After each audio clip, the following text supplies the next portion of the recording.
This is Lesson 84 in Saxon's 3rd edition, Algebra 1. This lesson is multiplication of radicals and functions.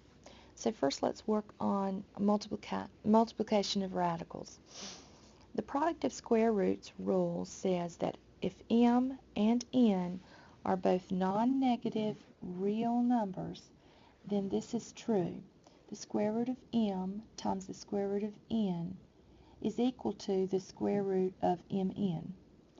And you can reverse that by saying the square root of mn is equal to the square root of m times the square root of n. So putting that into an example with that actual numbers, 4 times the square root of 3 times 3 times the square root of 2, we know that we can multiply 4 times 3. But we can also, according to this rule, multiply square root of 3 times the square root of 2. So that's what we're going to do. We're going to take the first numbers, the ones on the outside of the radical sign, multiply them. 4 times 3 is 12. And then we're going to multiply the two radicals, which is square root of 3 times square root of 2, and that gives us a square root of 6. Very, very simple. I don't think this is something that you're going to struggle with. So let's do another. We have 4 times the square root of 3 times 6 times the square root of 6.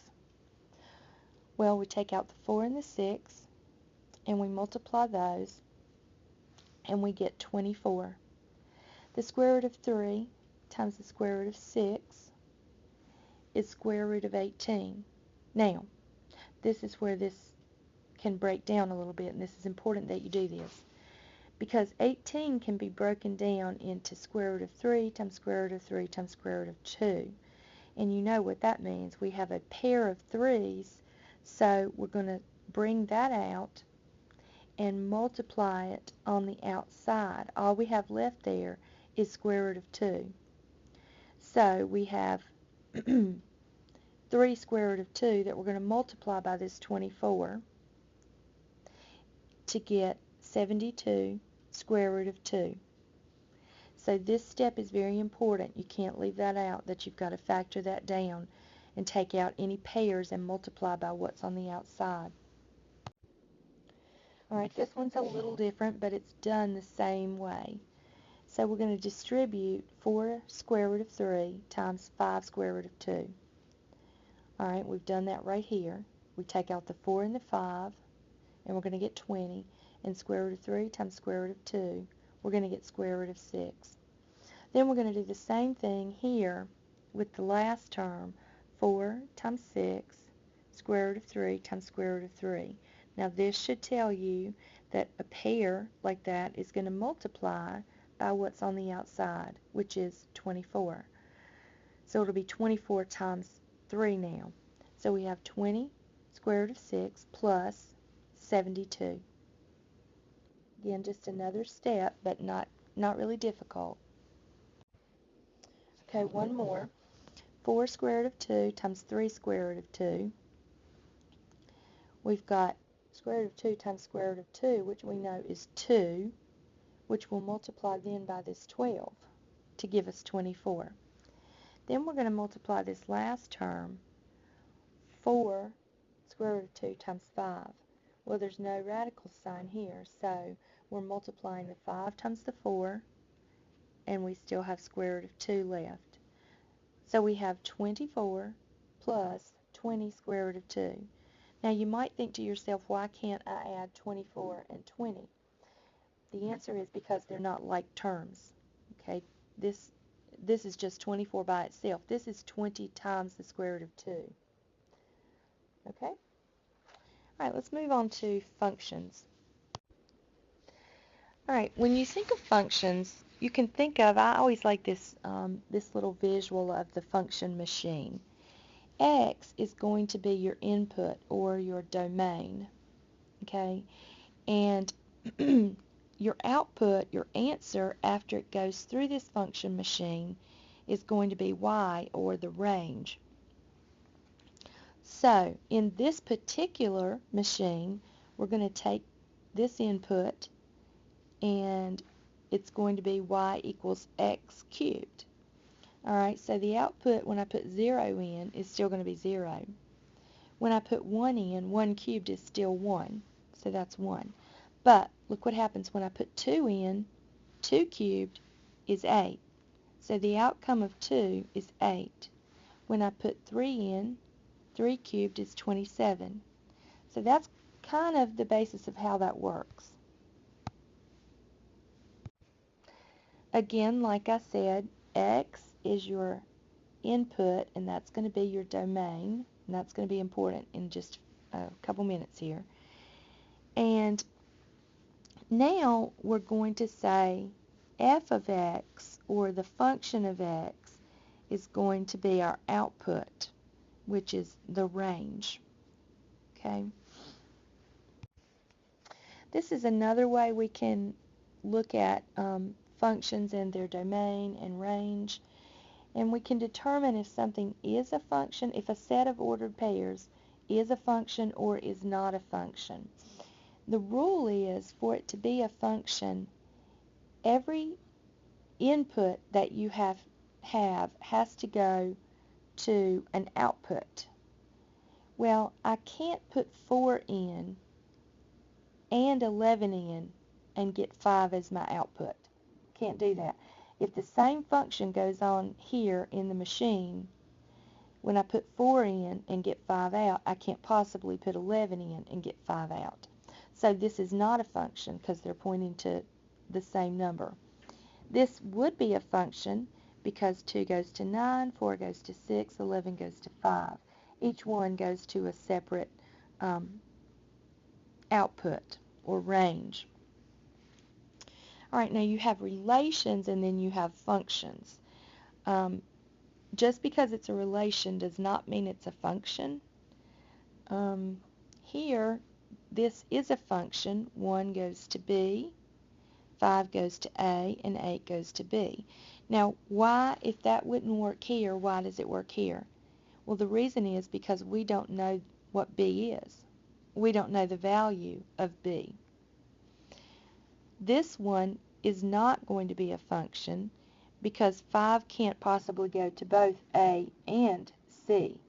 It has to only have one outcome. It can't have two different values. Alright, again, here is a relation and here is a function. Let's look at the difference.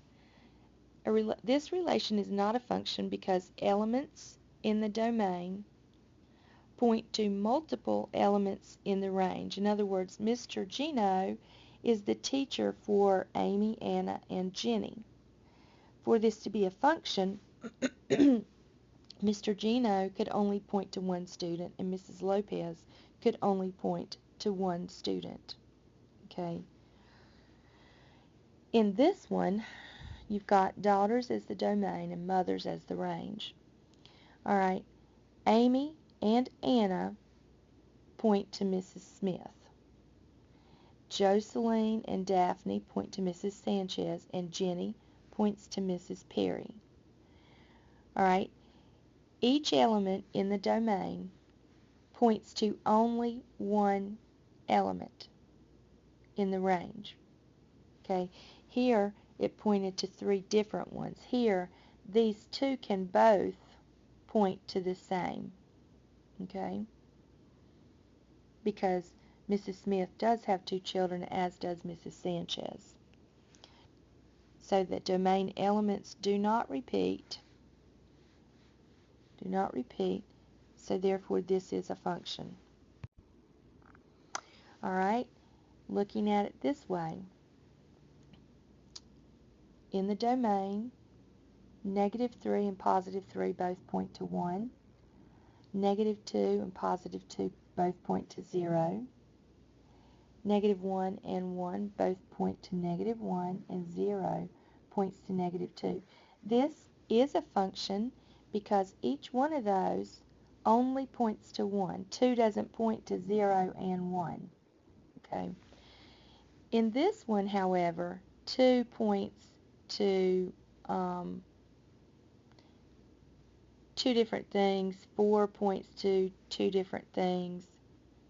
So that's not possible. So this is not a function. 4 can only point to 1 output. Alright, in your book you may have a problem like this. It'll say, is the following relation a function, or is the following set of ordered pairs, which is a relation, a function, and then state the domain and range. Alright, so in this case we simply look at the first number and then at the second number and see, yes, each x value is assigned only one y value. So for instance, 4 does not go to 1 one time and then a 4 going to a 2 another time. Each one of these has only one outcome. And if it's hard to see it like this, you can always map it like this.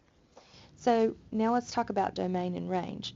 Well, the domain, remember, is the x values. So the lowest one, the one furthest left, would be, on the number line, would be -7, then 0, then 3, then 4.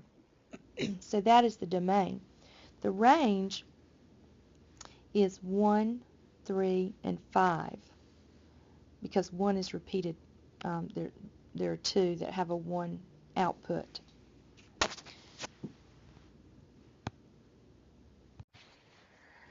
Okay, so domain is the set of input values and range is the set of output values. In ordered pairs, this is how you would list domain and range. You go from the smallest to the largest in both. This is x values, this is y. You could have it in a table form, or you could have it in a mapping diagram like we saw before. Okay, same thing, but this shows you, see, 7 only has one outcome, 5 only has one, 1 has one. Each one of these only has one output value.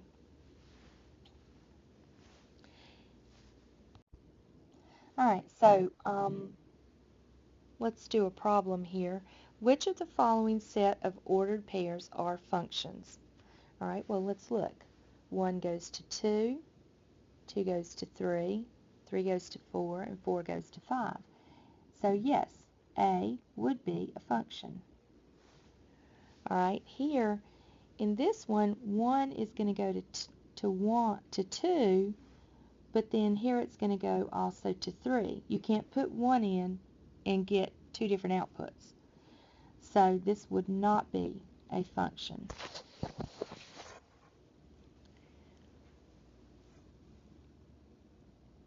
Alright, 4 goes to 3, 2 to 3, 4 to 3, and 3 to 3. This would be a function. And here we have 1 going to -1, 4 going to -1, -1 going to -1, and 3 going to -2. So all of these x values, 1, 4, -1, and 3, only go to one y value.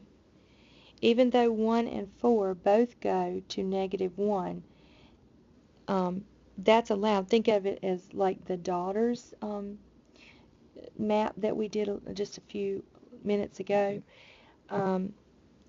This would be the parent, okay, and the parent can have more than one child, but the child can't go to more than one mother, okay?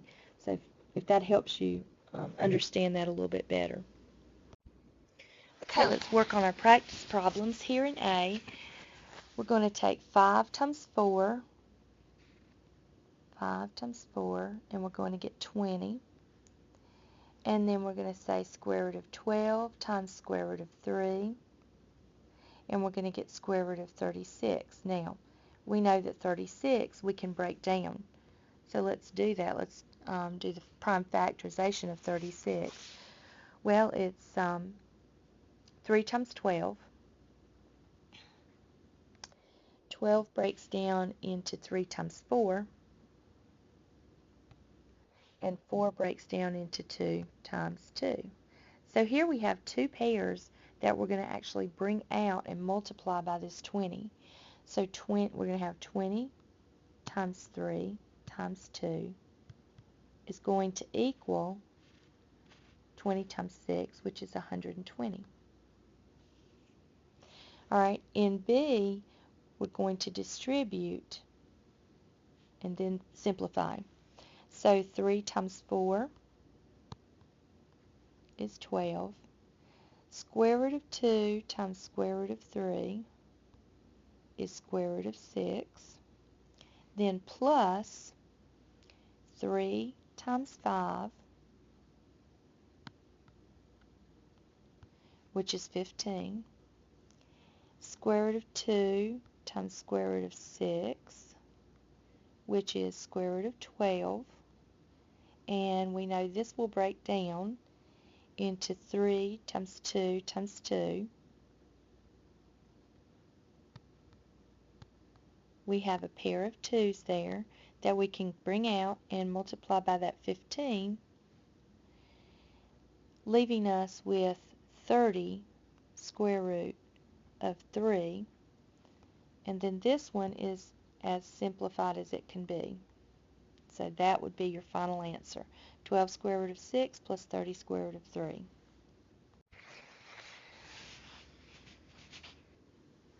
Okay, here we're going to have to decide which of these depict a function. All right, in C, we have 7 goes to 11, 6 goes to 11, A goes to 5. So we have to ask ourselves, is this a function? Well, each one of these x values are only going to one output. Okay? So yes, this is a function.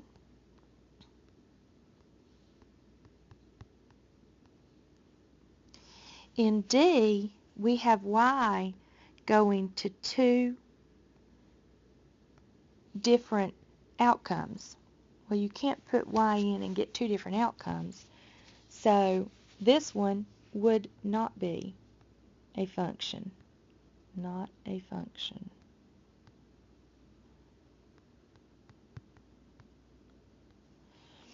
All right, so what is the domain of the diagram shown in problem C? The domain is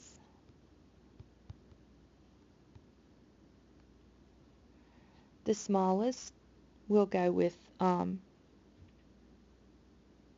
A because we don't know what A stands for. Then 6, then 7. What is the range of the diagram shown in problem D? The range is A, P, and 7. Okay. Okay, and finally, G says, which of the following sets of ordered pairs can represent a function? So we look at the domain, which is the x. We've got 2, 1, and 2. And then we look at the range, or the y output, 1, 2, and 2. Well, this one would be fine, but here we have a 2 going in and a 1 coming out, and here a 2 coming in and a 2 coming out. So this one could not be considered a function. Not a function. In number 2, we have a 1 and a 2, 1 and a 2 again, and 2 and 2. This would be a function because each time the x only goes to one specific y variable or y output. In number 3, 1 goes to 2, 1 goes to 3, 1 goes to 4. This would not be able to be a function because 1 can't go to 3 different things, 3 different outputs. The exception would be if one of these was a variable and we didn't know its value. Okay, and in number 4, we have 2 going to 1, 3 going to 1, and 4 going to 1. This one would be considered a function. Even though they're all going to the same output, they are all only going to one output. Okay, so if you mapped it, you would see 2, 3, that doesn't look like a 3, does it? And 4, and you've got 1, and you've got 2 going to 1, 3 going to 1, and 4 going to 1. Alright, so hopefully this has been a helpful lesson. I know it's covered a lot and it's taken a while, but if you have any questions, let me know, and I'll see you back next time for lesson 85.